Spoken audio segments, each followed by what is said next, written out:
So songwriting. You think it's going to be this really easy thing, especially if you're involved in music. You're like, oh, like you sing music, so writing music should be 10 times easier, right? But no, just because like you write something down and you're like, that sounds good, and then the next day you're like, oh wait, how did that chorus go again? Or you're like,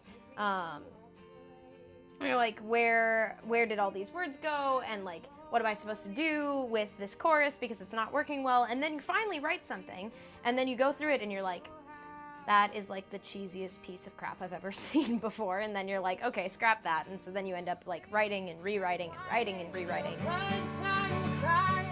People have asked me how I write songs, and I'm honestly like, you should realize how many times I ask people that question.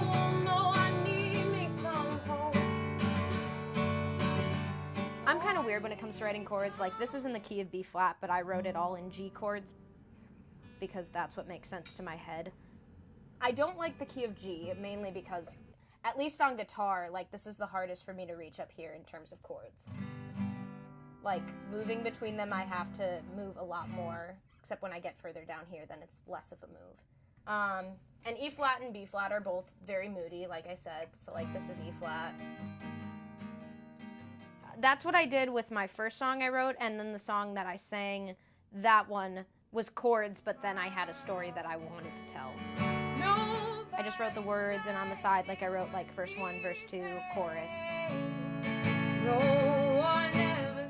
I'd say I'm still an artist. I mean, like, artists don't necessarily need to have all of the stuff worked out. I mean, some of like the quote-unquote best artists started from nothing, and then they ended up having something. I just want to leave my tears on your shoulders.